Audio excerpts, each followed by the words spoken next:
बहुत धन्य है आप लोग। मानस की एक चौपाई है, बिन पग चले सुने बिन काना कर बिन करे करम विद नाना आनंद ही सकल रस होगी बिन वाणी वक्ता पर जोगी। एक राम है घर घर लेता, एक राम है दशरथ बेटा, एक राम है जगत प्रचारा, एक राम है जग से न्यारा।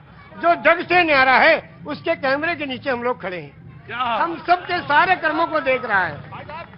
हाँ, अगर पान बेचते तो चौरसिया जरूर रख लेते। एक शब्द के बारे में कहना चाहते हैं, सिर्फ एक शब्द है नमाज। वाह, सभी लोग जानते हैं, मुस्लिम कम्युनिटी के लोग नमाज पढ़ते हैं। ये निवेदन करना चाहता हूं कि ये शब्द नमाज भाषा कौन सी है? इंग्लिश है कि उर्दू है कि अरबी है कि क्या है? ये भाषा कौन सी है? ये अगर चौरसिया जी बता दें तो उनका अभिनंदन है। बहुत सुंदर। आज तो आपने लगता भिगो भिगो के देना तय कर लिया है। मौसम नहीं है भीगने वाला। ये लखनऊ है भैया। हाँ जी, अरे मुझे मालूम है उनको, मैं जानता हूँ, पांडे जी हैं वो जी, वो पांडे जी हैं, मुझे मालूम है। मैं पांडे तो मैं भी हूँ। ब्रह्म जो सो जाने ब्राह्मण, जिसको ब्रह्म का ज्ञान हो वही ब्राह्मण।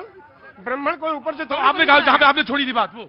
हाँ, शब्द है नमाज। नमाज जी, एक शब्द है और ये प्योर संस्कृत का शब्द है। उर्दू में इबादत, हिंदी में पूजा अर्चना उपासना, इंग्लिश में प्रेयर और संस्कृत में नमाज। क्यों? इसको संधि विच्छेद कीजिए। नमः धन अज। नमः नमन करना, प्रणाम करना, दंडवत करना, सजदा करना, झुक जाना, समर्पण हो जाना, समर्पित कर देना, जय जयकार करना, चरणों में पड़ जाना, धाराशाही होना, नतमस्तक होना, सरेंडर हो जाना। उसको उस प्रभु के चरणों में कंप्यूटर को रख देना कि हे प्रभु तू ही सबसे बड़ा है और तूने इस मनुष्य को बनाया है, इसका आविष्कारक तू ही है, तेरे चरणों में हम समर्पित हैं, इसलिए अजन्मा को नमन करना। और ये हुआ नमाज। एक मिनट, मेरे माथे पे थोड़ा। आपने कहा कि 18 पुराण, 14 रामायण, 4 वेद, 6 शास्त्र, 18 पुराण, 14 रामायण, 108 उपनिषद। जब बैनर लगते हैं दुर्गा जी के महोत्सव का, लिखते हैं श्री श्री श्री 108 दुर्गा महोत्सव। अब 108 के बारे में लोग नहीं जानते। 108 वो छोटे छोटे कोटेशंस हैं जो जीवन यापन करने के लिए उस प्रभु ने भेजे हैं। वो 108 पूर्णांक भी है, लेकिन आपने कहा 18 पुराण के नाम आपको पता है और वेद भी पता है, सब पता है। ऊपर वाले की कृपा है, ये लोगों की सेवा की तो मिला है। ज्ञान तो किसी के बाप का है नहीं, जो ग्रहण करना चाहे ले ले। पांव बुजुर्गों के दावे हैं तो ये हुनर आया है। बेशक सही कहा आपने। मैंने सही कहा शायद। तो क्या 18 पुराण कौन कौन से? श्री विष्णु पुराण, शिव पुराण, पद्म पुराण, स्कंद पुराण, गरुड़ पुराण, वायु पुराण, सूर्य पुराण, अग्नि पुराण, ब्रह्म वैवर्त पुराण, लिंग पुराण, वामन पुराण, उत्तर भूषण पुराण, काकभूषण पुराण, हरिवंश पुराण, देवी भगवत पुराण, भाष पुराण, भविष्य पुराण, मत्स्य पुराण, कल्कि पुराण।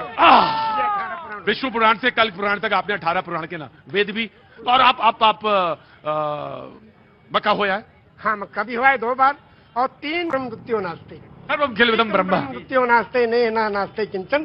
पूरे ब्रह्मांड का मालिक एक ही परमेश्वर है, दूसरा कोई नहीं था, नहीं है, नहीं होगा, किंचन, किंचा भर भी नहीं, एकम एवं अद्वितीयम। वो प्रभु अकेला है, कोई दूसरा उसका भागीदार नहीं। तो जब आप रामचरितमानस पे आए तो फिर क्या अच्छा लगा? अब रामचरितमानस की 1-2 कड़ियां आपको सुनाएंगे उर्दू में। हाँ।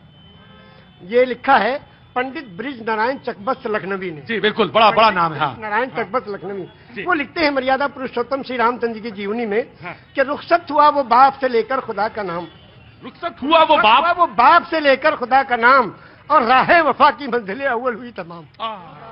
जब जाने लगे मर्यादा पुरुषोत्तम पिता के त्रिवसन को पूरा करने के लिए, तो पिताजी जाके आज्ञा लेते हैं, पिताजी अब हम आपके आज्ञा का पालन करने जा रहे हैं, और माता को जो आपने, सौतेली माता को जो आपने वचन दिया उसको पूरा करने जा रहे हैं, आपका आखिरी दर्शन करने आए हैं। तो उस वक्त का दर्शन वो लिखते हैं कि रुखसत हुआ वो बाप से लेकर खुदा का नाम, और राहे वफा की मंजिलें अव्वल हुई तमाम। पहली मंजिल खत्म हुई और बाप से आज्ञा लेके और वनवास के लिए जा रहे हैं। और जब माता जी के पास गए तो उनसे जब पूछना चाहा तो उसमें लिखते हैं कि माता कौशल्या जी सिर्फ देखती रही, और जब उससे पूछा, उनसे इजाजत ली, तो कहने लगी कि मैं खुश हूं, फूंक दे कोई इस तख्त ताज को, और तुम ही नहीं तो आग लगाऊंगी राज को। जब तुम ही नहीं तो आग लगाऊंगी राज को। क्या आज भी कोई बेटा इतनी बड़ी सल्तनत को ठोकर मारकर और पिता की आज्ञा का पालन करने के लिए तैयार है? ये वचन दिया है श्री रामचंद्र जी ने, ये वचन दिया है पूरी दुनिया को कि देखो अगर पिता कहे तो राज को भी ठोकर लगा दो। उस जमाने में ये था कि बड़ा बेटा वही उत्तराधिकारी होता था, सब छोड़ के चले गए, क्या आज भी कोई बेटा है? तो इस राम की जीवनी से ये सबक लेना चाहिए। आचार्य जी आपने तो आचार्य अब बिल्कुल, अब इसके आगे अब आप हमसे क्या कहवाएंगे? बस इतना ही है। ऐसे दोनों आंखों सच में ये है कि दोनों आंखों से जलधार बह रही है। और शायद निषाद राज ने भगवान के जब चरण पखारे होंगे तो शायद यही रहा होगा दृश्य। निषाद राज ने यही पूछा हाँ, जब गए, हाँ, जो उत्तराधिकारी हुए थे हाँ। और तलाश करते गए, निषाद राज ने पूछा प्रभु आप कहाँ? हाँ। कहने के अपने भाई को ढूंढने। भरत जी भरत जी ने कहा हाँ। तो कहने भाई को ढूंढने के लिए पूरी फौज लेके आए हो? हाँ, अब फौज लेके आओ तो इसके माने तो आप उनका बिल्कुल खात्मा ही करने आए हो? कहा नहीं, अपने भाई को लेने आए हैं। अगर वो नहीं गए तो हम उनके चरणों में जो चीज है खाऊं, उसी को ले जाके रखेंगे सिंहासन में, फिर राज करेंगे। क्योंकि मेरी रामचरितमानस की कौन सा पंक्ति आपको सबसे मन को भाती है? सबसे ज्यादा तो यही भाती है कि बिन पग चले सुने बिन काना, कर बिन करे कर्म बिन दाना, आनंद ही सकल रस होगी, बिन मारी वक्ता बड़ जोगी। एक राम है घर घर लेटा, एक राम है दशरथ बेटा, और एक राम है जगत प्रचारा, एक राम है जग से न्यारा। और उस राम को कब याद करते हैं? उस राम को याद करते हैं जब अर्थी उठाई जाती है। क्या कहते हैं? राम सत्य है। क्या मतलब? मर्यादा पुरुषोत्तम श्री रामचंद्र की जो पूजा और अर्चना उपासना करते थे, जिस राम की वही राम सत्य है। राम सत्य है, राम नाम सत्य है, हरि का नाम सत्य है, और सत्य बोलो मुक्ति है। वो कौन सी सच्चाई है जिसमें मुक्ति और कल्याण छुपा है? उसको जो जान ले उसका जीवन सफल है। ये जीवन प्रभु ने दिया है, जीवन दिया है सुंदर बनाने के लिए। ये जीवन इसलिए नहीं दिया कि व्यर्थ कर ले। हाय हाय दिल्ली की तरफ सुनाएंगे हम।